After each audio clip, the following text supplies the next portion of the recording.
Thank you so much for sharing your Wednesday evening with me. I am JB Bryan, President and Chief Investment Officer at JB Bryan Financial Group, the home of AfroEconomics, a strategic financial management program designed for the advancement of Black wealth in America and abroad. We're talking tonight about smart money moves in a strong economy. Those of you who received the invitation because you're on the list, you went on the .com and you subscribed, go in there, click and make sure that you subscribe. It's right there. It's absolutely free to participate in the webinars. And they're important because we want to always be on the learn mode, always on the advance mode, always moving forward. And say, hey, things are always going to change, right? Things are going to change. Let's make sure that things are always changing for the better. So it's important for us to participate in positive things like this. And I'm going to do my best to make sure that it is positive and empowering every Wednesday and Sunday when I have my webinars. So we're talking about smart money moves. So please, those of you who are in the webinar, please share any questions, any suggestions that you have. It's better to give than to receive. So I've heard, right? So my first thought. Now, I just think that this is very important because in good times, we just become too comfortable. So I'm going to continue to encourage you to take advantage of the good times. Not sit there and meditate and worry about when things are going to change, when the stock market bursts or goes down, or we have, the worst stock market again and things like that. Whatever it is that your cousin and things might be telling you, or job cuts might come at your job or whatever, don't operate on negativity. Let's operate on the fact that things are going extremely well right now. What can I do to maximize this opportunity? Contrary to popular belief, just because things are great, it does not mean that it is time for you to go into debt. Like some people get really excited about, everything is so good, I think I would go out and buy another car. Like that's not, that's not what this opportunity is for you. It doesn't have to be. Now, it might be that time for you, but it might not be that time for you, because there could be someone that has been doing the right thing for a long time and they can use this opportunity to purchase their Bentley. It could be that time for them. But for those of us who are still in build mode and we're building our businesses, we're building our career, we're building our financial independence, what can we do to take advantage of all that's good that's going on? Well, I say it's a great time for you to say yes to your dreams. I was having dinner with some friends, and one of the friends was explaining how miserable she is in her job. And I remember when she took the job because she was getting more money than her previous job. But I say in these great economic times, when an unemployment is these great lows and more people are hiring, there's so many more career opportunities, this could be a time for you to start the business that you've been dreaming about or get that job that you've been dreaming about. But it is time to say yes to your dream. My first point. My second point is that use this opportunity to invest in yourself. Build up your life, enhance your living experience, from the inside. Like just allow yourself to say, what do I want out of life? What am I trying to accomplish? How much do I need in order to be financially independent? And, so take the time, invest some time into your thoughts. And that includes the first step, because in order for you to achieve your dream, and you might be living your dream, I thank God every day. I'll thank God again right now. Thank you, God, for allowing me every day to live my dream. I'm telling you, since 1995, I have been living my dream. I wake up, I am pulled out of bed. Like, I am pulled to do something for you. I am pulled to do this. It's not cruel, unusual at all. Like, I called a client. We weren't able to connect earlier today. We connected right before I was about to start this recording. And I said, what are you doing at 9 o'clock? You know, I am pulled to do this. She was like, hey, it's good for you. It's good for me. I said, yeah, let's talk at 9 o'clock. I got some PDFs I want to give to you. I need to send to you. You know, that it's not like some people, if you are a person who it's like, oh my goodness, it's 9 o'clock and I got to do, you know, that means you're doing the wrong thing with your life. That means you deserve to do more.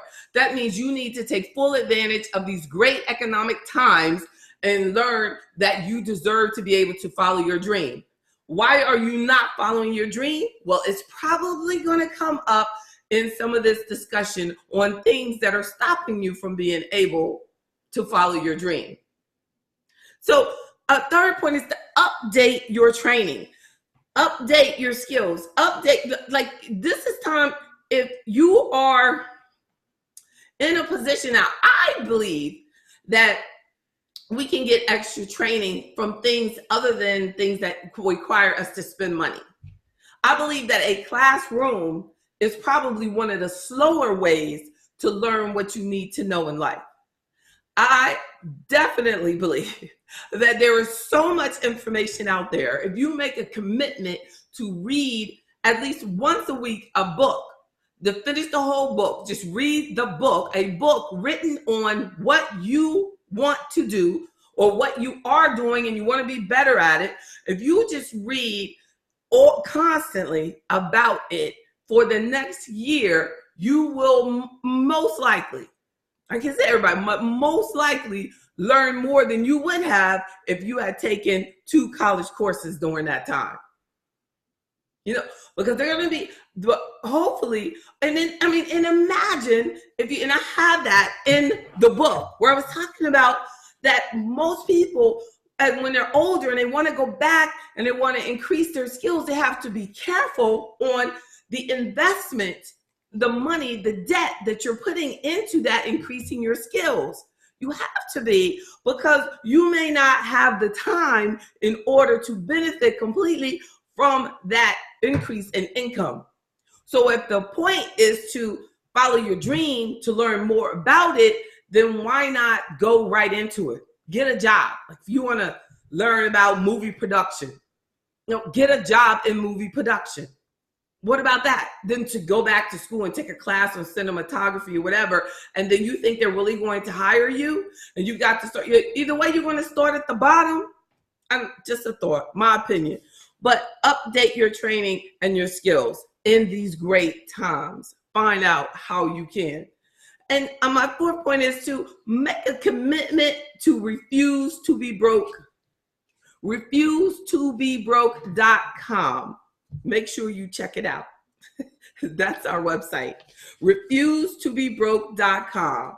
Peace to you as well, Brother Benta. Now, here we go with our 5th point. Save. Now, this is my own personal goal. Some of you might find this challenging, but this is my commitment to save 50% of everything that you make. Forget the whole 10%. Forget it. 50% of your gross income. Save it. Yes, you can do it. Save it.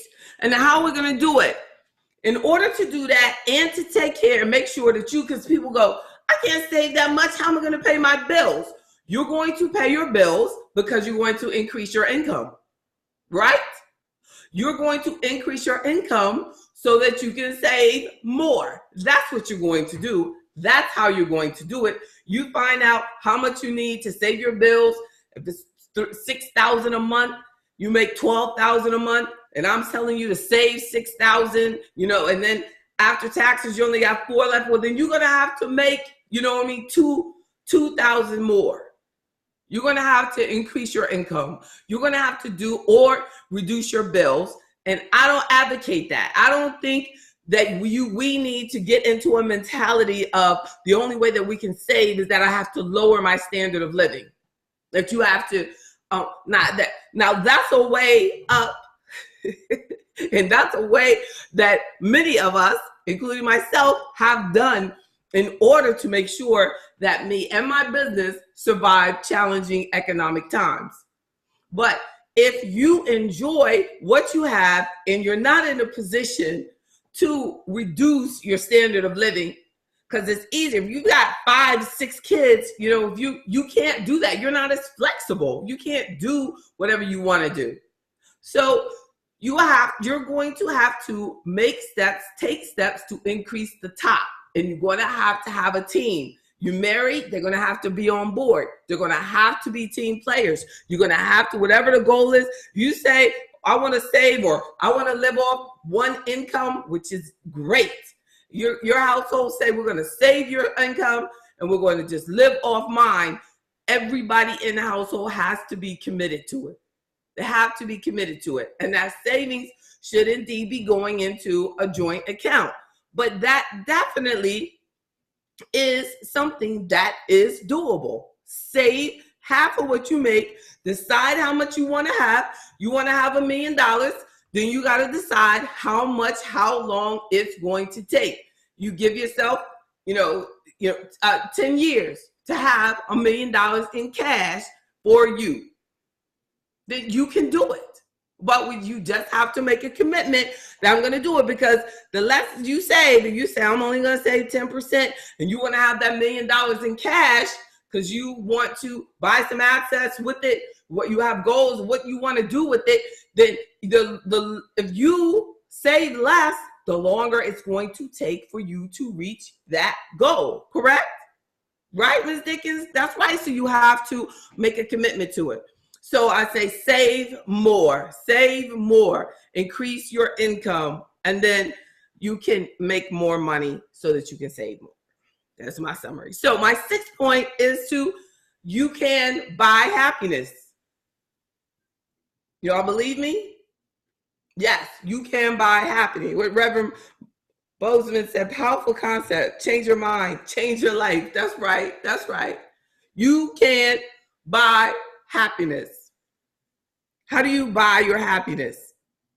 You get rid of what's killing your peace. So you have, like many people that have bad debt and have debts, have also heart disease, and they tend to have stress.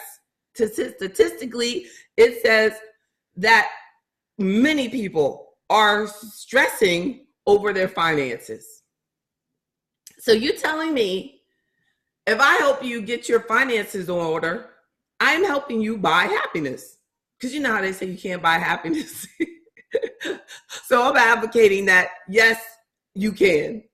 You can buy your happiness by buying an AfroEconomics membership and then getting your finances in order, and all of a sudden you're happy, right? No, but you definitely, if you increase your peace by reducing your financial stress, to me, it's buying happiness. It is. You can buy your peace by getting rid of the things that are killing your peace. What's going to create peace for you? Peace for me is feeling financially secure, knowing that everything's going to be okay, that I can take care of my child, that I can operate my business, that I can live my dream. That gives me peace. And what does that require? That requires certain sacrifices, but that's the peace. But my peace, I want to buy it. I want to buy my peace. I want to buy it. I want to buy it. I want to buy it by staying out of consumer debt. Avoid it. So buy happiness by getting rid of consumer debt. Be at peace by doing what you want to do. Living your dream, following your dream, be at peace. But you can't do that because most people say, I would if I didn't have to pay all these bills. I would do that if I didn't. I would blah, blah. I would, what? Even down to the point that when you don't have all this unnecessary crap, you can even, help the world more, because you can enhance everything. You can enhance the services that you provide to your customers where you're not wasting money. They've seen it all the time in corporate America. You can, follow the money. When they're robbing the customer, they're doing, something stupid to themselves, and they're taking, but they're robbing the customer. Even if not directly, like they might say, well, they took 5 cents from you and each customer and this and that. But that's not the fact that they took the 5 cents. It's the fact that they could have been providing additional services. Nobody really thinks about that. They could have been not charging for the checking account or something. But they're too busy doing this, and robbing the customer, but they're not, but it's because they are not in tune with good ethics, and they're not committed to actually living the kind of life that we're talking about and that we're committed to in our AfroEconomics discussions. And when you are at that kind of peace, especially as a business owner, when you got your things in order, you're living within your means and you feel financially safe, people don't rob each other. Then they're not misleading people. People make blatantly better decisions altogether when they are smart financially. It's true. And marriages even work. Marriages break up all the time over just financial issues and having different financial, just different standards and different value systems, in the marriage, on the finance, I'm saying about saving 50%. And then the other person and your spouse might say, are you crazy? We're not going to save that much money. And you're like, well, what are we going to do? We've got, kids going to school, going to college in a couple years. Like, we got to do something. Something's got to change. I don't know what you're talking about, but no, and they're not cooperating. And that can become a serious issue. Look, I have on the AfroEconomics membership page under the family membership. I'm like, family membership, you'll never argue about money again. Look, I hope not anyway. You never know. But definitely, I love it when I see you all log in. I have a couple of people on here now while the husband is logged in and the wife is logged in. That is so powerful. So powerful. So, 7th point, clean up all of your things. So we're talking about smart money moves in a strong economy. Clean up all of your investment accounts. There are so many people who have old retirement accounts at old jobs. They haven't looked at, they haven't talked to the old, the old job doesn't even have your current address. They're still sending it to your mama's house. That's a problem. Clean up everything. Clean up your old checking accounts. Clean up, you have something that's been sitting there in a checking account. All they're doing is charging you fees. And then soon it's going to be down to zero. Don't let them do it one more time. Get your money. Close the account. Take your money. Clean up everything and get to know what you have everywhere. I mean, people who have old jobs and they get to 65 and they find out that they actually have a pension at the old job. You need to know that, because we should be including that in the financial planning process throughout your career. You need to know that. You deserve to know that. So make sure that you use these good times. A smart move is to right now, mid-year, clean up everything. Get it together. Take the time to find out where your money is. An 8th point is to focus on wealth. We talk too much about stuff that has nothing to do with making money. Nothing to do with making money. Right? Well, for many of you, this discussion, this time is the only time during the week that you actually get to think about making money. That's wrong. That's completely wrong. We should be thinking and focused on making money and increasing our income every single day. Like, I'm like, God is like, you should realize how blessed you are and the opportunities that you have. Let's look at it that way, right? And you should be focused on how positive your life is and the steps that you can take in order to increase your income, increase your wealth, build your legacy, put that money mindset into your children, and make sure that everything and all these smart money moves that you are making that they go on beyond your lifetime, beyond that lifetime. And definitely, as someone, the dreamer said, dreamer said that, yes, ma'am, but we definitely deserve to change our conversation as a people. We have too much conversation on things that get front and center. I'm just a smidgen of what is told to our community. I thank God for you all that are listening, but you would listen to the bulk of the crap that is fed to us as a people. Is about victimization, poor politics, how horrible the world is, how stupid we are. I mean, and all of these horrible negative things that are given to us and pushed on us as a people, and it pulls down our wealth, our confidence, our belief in ourselves. It changes the way we treat our children. It changes the way we address the future and the hopes and the dreams of everyone around us. We need to be forward thinking, and because we're just cutting each other off at the knees of an idea, just because you couldn't fathom what that person is thinking about doing doesn't mean that can't happen, right?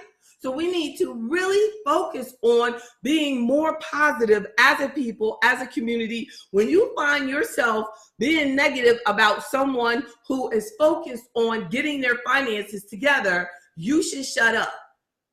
And if you have anybody around you who is telling you, you talk too much about money, you worry too much about money, you tell them to shut up, because you're the one that they're always calling on when they need money. That's what trips me out. The one who says, we don't need to have to worry about money, or money doesn't matter. But every time they need some money, they're coming to the person who's focused on keeping their stuff together. It's not even fair. Not even fair. So don't fall victim of allowing them to pull you off focus. Don't allow them to do that. So I want you to know that it is okay to focus on wealth development for you, your family, your community, your legacy. We are worthy of that. And so a ninth point is to purchase assets that will create future income. And that's what I have seen. Everything that I've seen has hurt us, because we're purchasing assets, but they're not assets that are creating income for us. So if you purchase your asset, like we get very excited about that great big house that our cousin just got with the pool and all of this, and really excited, they got this great big house, their residential house, but it's not creating any income for them at all. So it has a big chance of pulling down their wealth more than it has a chance of actually increasing your wealth or creating any income for them. They'll have to move out. So we really need to broaden our discussion on what we spend our money on and what it represents. Imagine if that person got an affordable house and another apartment building that created multiple sources of income for them and their family. Imagine that. Imagine that. And the 10th point is to invest in your health. And I know, check out on the YouTube I did on CBS a week or so ago about your health and your wealth. The 10th principle of AfroEconomics is your health and your wealth.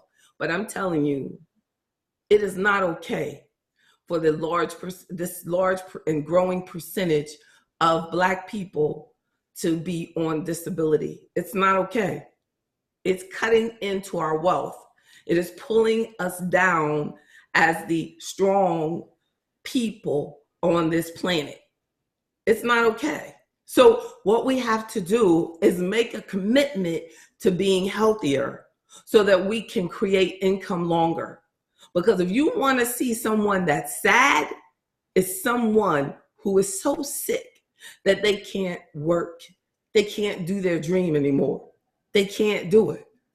On my father's deathbed, me and my father were talking about the dreams, what he had next, what he wanted to do.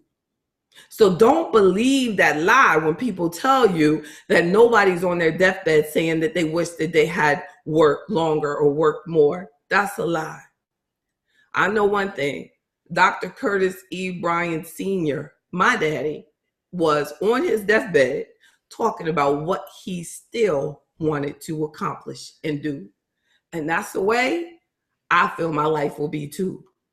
We can contribute to this planet until the time God takes us to a better place. We need to stop thinking that we only have this limited amount of time, and when you get to 60, whatever, that is over. No, that's when I believe that you can contribute the most, especially us as a people, because of the experiences that we have and the opportunities that for many of us are taken from us.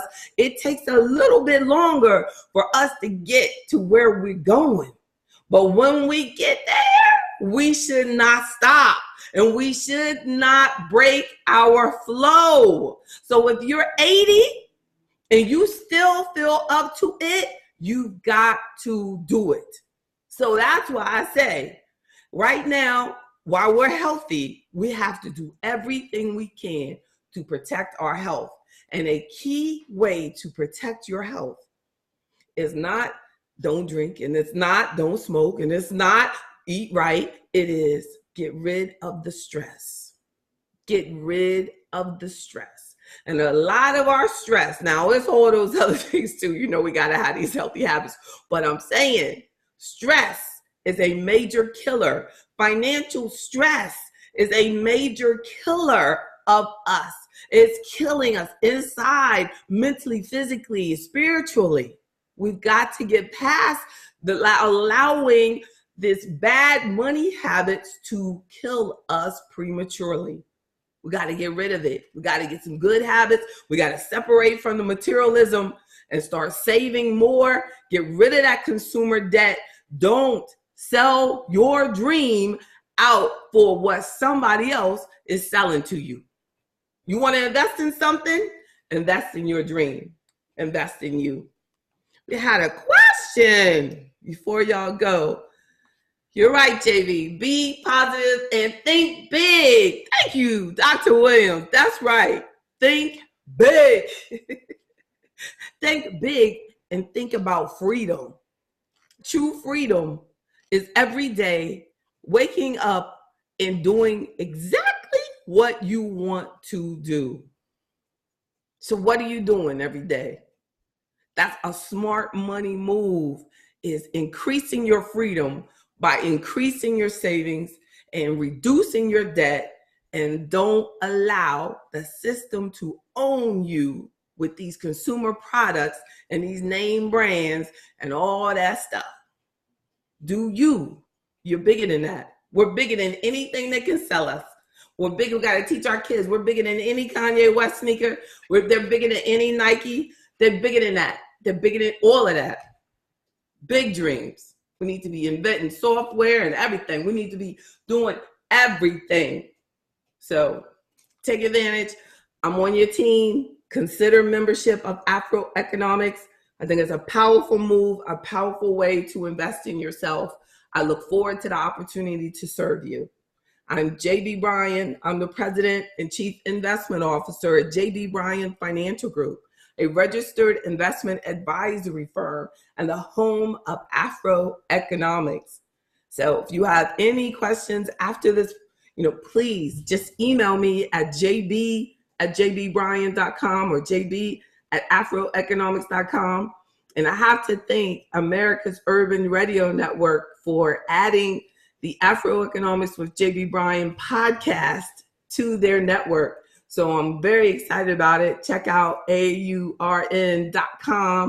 It's a wonderful network. It has like Michael Bazin and Marvin Sapp, and they're the only African American controlled radio broadcasting network.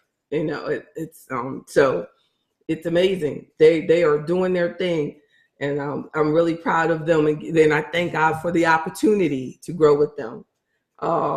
Thank you. You're very welcome, Mr. Benta. Thank you. Thank you, y'all. Have a wonderful, wonderful day. If you need me, JB@JB Bryan or 1-844-JB Bryan. Blessings. Y'all stay positive. Talk to you soon.